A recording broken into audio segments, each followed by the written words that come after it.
오늘 우리가 함께 읽은 출애굽기 3장의 배경은 모세가 떨기나무 불꽃 앞에서 하나님을 만나는 장면입니다. 이때 이스라엘 민족은 애굽에서 노예로 고통받고 있었습니다. 요셉이 살아있을 때는 애굽 사람들이 이스라엘 민족에게 호의적이었지만 이제 요셉이 죽고 시간이 흐르면서 애굽 사람들은 점차 그를 잊고 그 이스라엘 민족이 얼마나 위대하고 대단한 민족이었는지를 잊고 그 함께 살아가고 있는 이스라엘 민족에게 더 이상 호의적이지 않게 되었습니다. 오히려 그들의 숫자가 늘어나는 것을 보면서 애굽 사람들은 이 이스라엘 민족들이 우리에게 위협이 될 것이야 라고 생각하면서 그들을 노예로 삼아 괴롭히고 학대를 하게 됩니다. 애굽의 사람들의 눈에는 이스라엘 민족은 이제는 단지 한 집단의 노예일 뿐이었습니다. 출애굽기 2장을 보면은 이스라엘 민족은 고된 노동 속에서 탄식하며 부르짖었고 하나님께서는 그들의 고통을 들으시고 아브라함과 이삭과 야곱에게 세운 언약을 기억하셨다고 말씀하십니다. 세상과 애굽은 그들을 잊었지만 하나님께서는 결코 그들을 잊지 않으셨습니다. 그들의 부르짖음이 하늘에 닿았고 하나님께서는 3장에서 모세를 통해 당신의 뜻을 이루시기 위해 나타나셨습니다. 오늘 우리가 함께 나눌 말씀은 짧은 두 구절이지만 여기에는 중요한 두 가지의 주제를 담고 있습니다. 첫 번째, 우리는 누구인가 하는 것입니다. 우리는 하나님의 백성입니다.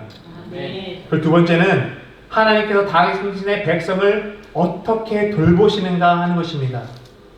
우리가 함께 아이들과 나눴던 것처럼 하나님께서 우리를 보시고 우리를 들으시고 우리를 아시고 그리고 우리를 구원하시고 우리를 인도하시는 분이시라는 것입니다. 출애굽기 3장 7절에서 하나님께서는 이렇게 말씀하십니다. 내가 애굽에 있는 내 백성의 고통을 분명히 보았다. 구약을 읽다 보면 제 마음을 따뜻하게 만드는 표현이 있습니다. 그것은 바로 내 백성이라는 말입니다. 제가 채플린으로서 사역을 할 때 정말 뿌듯하고 보람된다고 느낄 때가 언제냐면은 길을 가고 있을 때 저기 멀리에서 우리 병사들이 손을 흔들면서 소리를 지를 때 Hey, this is my chaplain 하고 이렇게 얘기할 때 왠지 뭔가 그동안 내가 좀 잘해오고 있구나 라고 생각하면서 좀 뿌듯할 때가 있습니다. 제 아내가 다른 누군가에게 소개할 때 이 사람이 내 남편이야 아주 자신있게 그렇게 소개할 때 얼마나 남편으로서 뿌듯하겠습니까? 부모가 우리 자식들을 소개할 때 아휴 쟤가 내 자식이야 이런 거보다 얘가 내 자식이야 내 딸이야 내 아들이야 라고 부모가 우리를 그렇게 불러줄 때 우리가 얼마나 기쁘고 감격스럽겠습니까? 오늘 하나님께서 우리를 부르실 때에 These are my people. 하나님께서 오늘도 우리를 이스라엘 백성들을 보시며 이야기하실 때 이들이 바로 내 백성이야 라고 하나님께서 말씀해 주고 계시는 것입니다. 이 표현은 하나님께서 아브라함과 이삭과 야곱에게 주신 언약의 언어였습니다.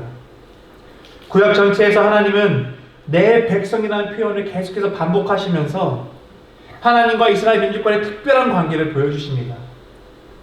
그것은 바로 하나님께서 선택하시고 사랑하시며 구원하신 하나님의 백성이라는 뜻입니다. 하나님은 단순히 애굽에 있는 어느 한 민족의 고통을 보았다라고 말씀하지 않으십니다. 다른 누구의 백성이 아닌 바로 내 백성, 바로 하나님의 백성의 고통을 보고 계시다고 하나님께서 말씀해 주고 계시는 것입니다. 여러분들, 좋은 부모가 자기의 자녀들이 고통을 받고 있는데 그거를 아무렇지도 않게 반응하는 부모가 있을까요? 만약 그것이 아무런 느낌이 없다면 좋은 부모라고 할 수가 없겠죠. 하나님께서는 우리의 좋은 아버지십니다. 그 하나님 아버지께서 그의 자녀들이 고통받고 있는 것을 보실 때 그 마음이 어떠하셨겠습니까?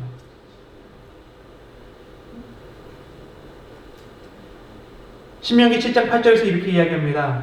여호와께서 다만 너희를 사랑하심으로 말미암아 또는 너희의 조상들에게 하신 맹세를 지키려 하심으로 말미암아 자기의 권능의 손으로 너희를 인도하여 내시되 너희를 그 종되었던 집 애굽 바로의 왕에서 손에서 속량하셨나니.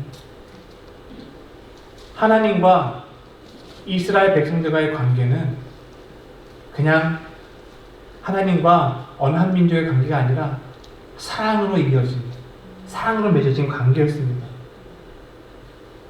이스라엘은 단순한 민족이나 노예 집단이 아니었습니다. 애굽 사람들의 눈에는 이스라엘 민족은 단순한 그들의 유협, 단순한 노예 집단이었을지 모릅니다. 그러나 하나님의 눈에는 하나님께서 선택하신 사랑하시는 하나님의 그분의 백성이었다는 것입니다. 그리고 오늘날 우리도 그리스도 안에서 동일합니다. 예수 그리스도를 구주로 받아들인 사람은 누구나 하나님의 백성입니다. 이 관계는 단순히 우리가 교회를 열심히 출석한다거나 우리가 열심히 선한 행위를 한다고 해서 이루어지는 것이 아닙니다. 오직 우리가 하나님을 믿고 하나님을 나의 주로 모시고 사랑하며 따르겠다는 신앙의 결단을 통해서 이루어집니다. 그런 자들에게 베드로는 이렇게 선언합니다. 베드로전서 2장 9절입니다. 너희는 택하신 족속이요 왕같은 제사장들이요 거룩한 나라요 그의 소유된 백성이니.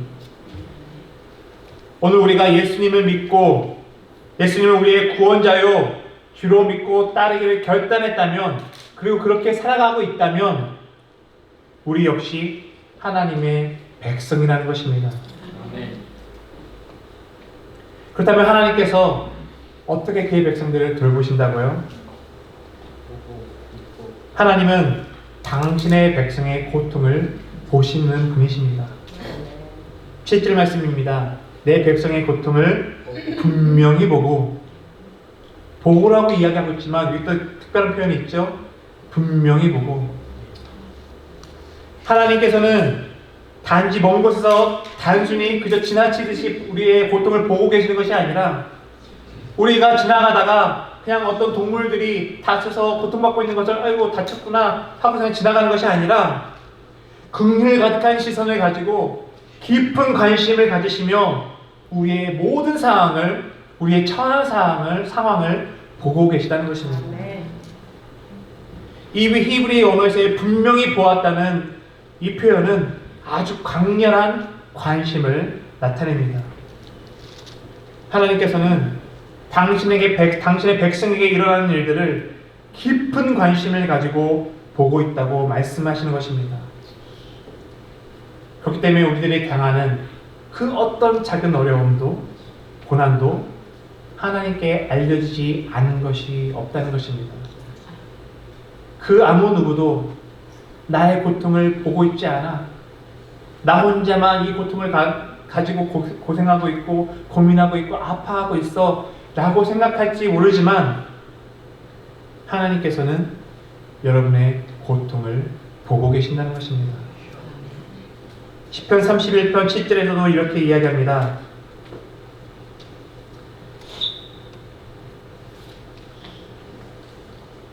내가 주의 임재하심을 기뻐하며 즐거워할 것은 주께서 나의 고난을 보시고, 주께서 나의 고난을 보고 계시기 때문에 우리가 기뻐하며 즐거워할 수 있는 것입니다. 또한 하나님은 하나님의 백성의 부르짖음을 들으시면서 그의 백성을 돌보고 계십니다. 7절에서 계속해서 하나님께서 말씀하십니다. 그들의 감독자로 말미암아 부르짖음을 듣고, 하나님은 우리를 깊은 관심을 가지고 보고 계실 뿐만 아니라 우리를 듣고 계십니다. 자기 백성들의 부르짖음은 하나님의 마음을 움직입니다. 이스라엘의 부르짖음은 절박한 신음이었지만 하나님께 올라갔습니다. 하나님은 우리의 기도가 완벽하기 때문에 들으시는 것이 아니라 우리가 하나님을 찾기 때문에, 우리가 하나님을 의지하기 때문에, 우리가 하나님 없이는 이 문제를 해결할 수 있는 분이 없다는 것을 믿고 고백하고 있기 때문에 그 무엇보다도 하나님께서는 그의 백성을 사랑하시기 때문에 우리의 기도를 들으십니다. 창세기 21장 17절에서 하갈에게 내가 내 말을 들었노라 라고 하셨고, 시편 6편 9절에서도 여호와께서 나의 간구를 들으셨도다 라고 기록되고 있습니다. 이것은 우리의 부르짖음이, 우리의 기도가 결코 헛된 것이 아님을 상기시켜 줍니다. 하나님의 백성이 부르짖을 때 어떤 상황이든 간에, 어떤 기도이든 간에 하나님께서 들으십니다. 하나님께서 듣고 계시다는 것은 하나님께서 듣고만 계신 것이 아니라 반드시 행동하실 것이라는 것을 우리는 그 소망을 갖게 됩니다. 물론 그것이 하나님께서 어떻게 우리의 기도를 응답해 주시고 하나님께서 우리의 기도에 어떻게 행동하실지에 대해서는 물론 우리의 뜻과 우리의 때와 다르게 하나님께서 가장 원하시는 가장 완벽한 때, 가장 완벽한 방법으로 이루실 것이지만, 중요한 것은 하나님께서는 바로 반드시 우리의 기도에 응답하신다는 것입니다. 세 번째로, 하나님은 당신의 백성의 고난을 아시는 분이시라는 겁니다. 7절 마지막 부분입니다. 그 근심을 알고. 여기서 안다라는 것은 우리가 가지고 있는 단순한 지식으로의 알미 아니라 친밀하고 아주 개인적인 경험을 의미합니다. 하나님은 이 세상을 창조하신 창조주로서, 방관자로서 저 먼 곳에 계신 하나님이 아니라 우리 가운데 들어오셔서 우리 가운데 함께 하시면서 우리를 아시는 분이십니다. 예수님께서도 하나님의 독생자이신 하나님이신 예수님께서 이 땅에 오셔서 배신의 아픔과 육체적, 정신적 피로와 상처, 그리고 상실에 대한 슬픔과 같은 우리가 겪는 모든 것들을 경험하셨다고 성경은 이야기합니다. 히브리서 4장 15절에서 이야기합니다. 우리에게 있는 대제사장은 우리의 연약함을 동정하지 못하실 이가 아니요 모든 일에 우리와 똑같이 시험을 받으시니로되 죄는 없으시니라. 사람들은 고통 속에서 아무도 내 아픔을 모른다라고 말할 수 있지만 하나님은 아십니다. 우리의 연약함을 이해하시는 대제사장으로서 예수님께서 우리의 아픔을 알고 계십니다. 그리고 예수님께서는 우리의 고난을 아실 뿐만 아니라 친히 대신 겪으셨다는 겁니다. 이것이 바로 우리가 고난 속에서 하나님을 찾아야 하는 이유입니다. 히브리서 4장 16절에서는 계속해서 그러므로 우리는 긍휼하심을 받고 때를 따라 돕는 은혜를 얻기 위하여 은혜의 보좌 앞에 담대히 나아갈 것이니라 라고 이야기합니다. 우리의 모든 아픔과 슬픔을 이해할 수 있는 하나님의 은혜를 입기 위해 하나님의 은혜의 보좌 앞에 나아가야 합니다. 그리고 네 번째로, 하나님은 당신의 백성을 구원하시는 하나님이십니다. 8절입니다. 내가 내려가서 그들을 애굽의 손에서 건져내고. 여기 내려가서라는 표현은, 내가 내려가서라는 이 표현은 성경에 나타난 표현 중 정말로 아름답고 감격스럽고 감사한 표현이 아닐까 생각이 되어집니다. 하나님은 그저 저 위에서 하나님의 보좌에서 우리의 고통과 아픔을 바라보고만 계신 분이 아니라 그 문제를 해결해 주시기 위해 친히 이 땅으로 내려오신 분입니다. 이스라엘이 절실히 필요로 했던 그 구원은 그들 스스로 얻을 수 있는 것이 아니었습니다. 그들은 애굽을 이길 힘도 스스로 탈출할 능력도 없었습니다. 그저 고통 속에서 신음하며 부르짖을 뿐이었습니다. 구원이 일어난다면 그것은 오직 외부로부터 그리고 하나님께로부터 와야 했습니다. 그래서 하나님께서 그들을 구원하시기 위해 내려오신 것입니다. 출애굽기 3장에서 내려가서라고 표현된 이 심적인 강림은 예수 그리스도의 성육신이라는 궁극적인 내려오심을 예표하고 있습니다. 출애굽기에서 하나님의 구원은 강력하고 가시적이었습니다. 하나님께서는 10가지 재앙들을 통해 그 홍해를 갈라진 홍해를 통해 그리고 불기둥과 구름기둥을 통해 하나님이 살아계시고 역사하시고 임재하시고 그들의 백성을 구원하시는 그 하나님의 능력을 나타내 보여주셨습니다. 그러나 가장 큰 구원의 표현은 바로 예수 그리스도께서 우리를 죄와 사망에서 구원하시기 위해 육신을 입고 이 땅에 오셨을 때 나타났습니다. 빌립보서 2장 6절과 8절에서 이야기합니다. 그는 근본 하나님의 본체시나 하나님과 동등됨을 취할 것으로 여기지 아니하시고 오히려 자기를 비워 종의 형체를 가지사 사람들과 같이 되셨고 사람의 모양으로 나타나사 자기를 낮추시고 죽기까지 복종하셨으니 곧 십자가에 죽으심이라. 우리는 죄의 노예였습니다. 그리고 우리는 스스로 그것을 이길 힘이 없었습니다. 그러나 하나님께서 이스라엘을 구원하시기 위해 모세를 세우셨던 것처럼 오늘 우리를 자유롭게 하시기 위해 그분의 독생자이신 예수 그리스도를 우리 가운데로 내려 보내주신 것입니다. 그리고 예수님께서는 우리가 살 수 없었던 순종과 의의 삶을 사셨고 우리가 받아 마땅한 죽음을 대신 당하셨습니다. 뿐만 아니라 다시 살아나셔서 죄와 죽음을 단번에 이기셨습니다.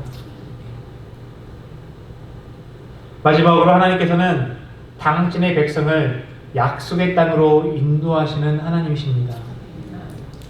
8절 후반절에 이렇게 얘기합니다. 그들을 그 땅에서 인도하여 아름답고 광대한 땅, 젖과 꿀이 흐르는 땅으로 올라가게 하려 하노라.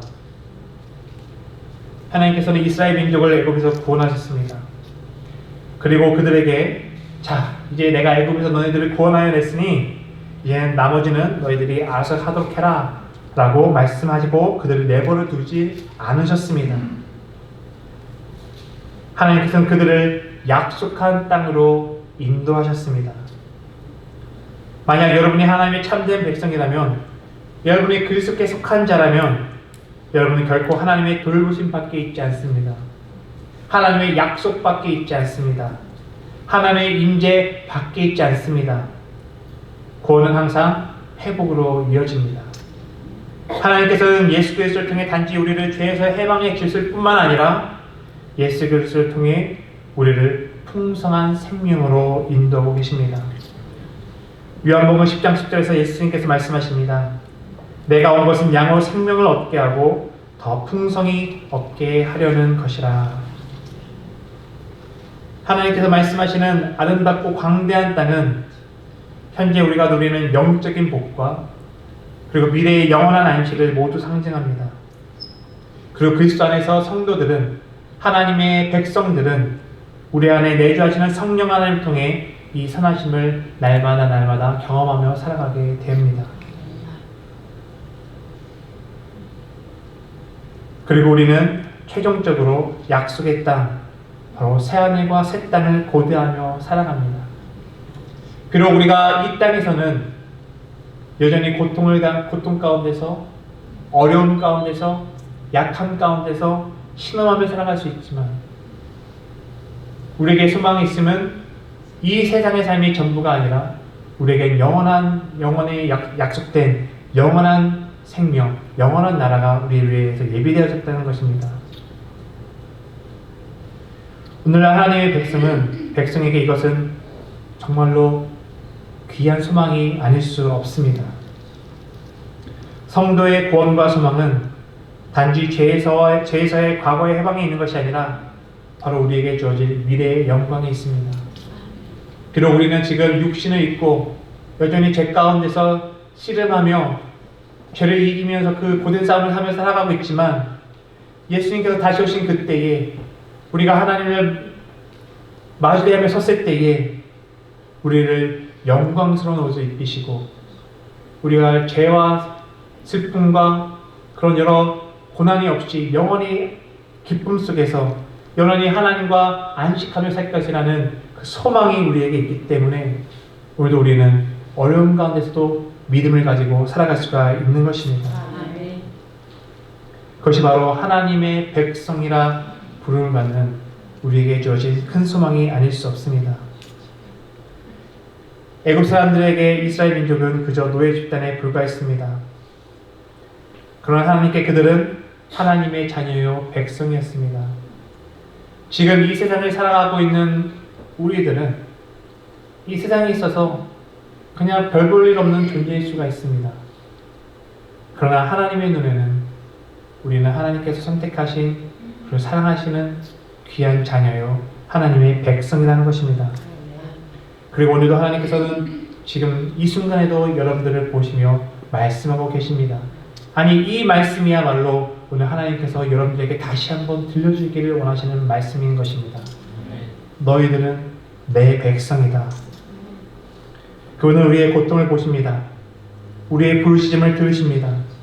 그리고 우리의 아픔을 아십니다. 그리고 우리를 구원하십니다. 구원하실 뿐만 아니라 우리에게 풍성한 삶을 약속하십니다. 이 소망 가운데서 우리 주어진 삶을 믿음의 경주를 힘써 쌓아가는 우리 모든 귀한 성도님들 되시기를 소망합니다. 기도하겠습니다. 사랑의 하나님 감사합니다. 우리의 연약함 때문에 우리가 누구인지 잊으며 살아갈 때가 참 많았습니다. 그러나 다시 한번 오늘 말씀을 통해 우리가 누구인지 알려주시니 감사합니다. 오늘 우리에게 너는 내 백성이야 라고 우리에게 다시 한번 들려주시니 감사드립니다. 하나님, 우리가 하나님의 백성으로 하나님의 자녀로 우리에게 주어진 이 인생을 믿음을 가지고 살아갈 수 있도록 도와주시옵소서. 이 인생, 저희들에게 주어진 이 인생은 이 삶이 쉽지만은 않습니다. 많은 어려움들이 있습니다. 많은 슬픔과 아픔도 있습니다. 그러나 그때마다 하나님께서는 우리를 보고 계시고 우리를 알고 계시고 우리를 듣고 계시고 그리고 우리를 그 어려움에서 구원하실 뿐만 아니라 우리를 좋은 곳으로 인도하시고 그리고 마침내 영원한 안식으로 하나님의 나라로 우리를 이끌고 계시고 인도하고 계실 것이라는 것을 다시 한번 말씀으로 가르쳐 주시니 감사를 드립니다. 이 믿음을 가지고 살아가는 우리 모두 될 수 있도록 함께하여 주시옵소서. 감사드리며 예수님의 이름으로 기도합니다. 아멘.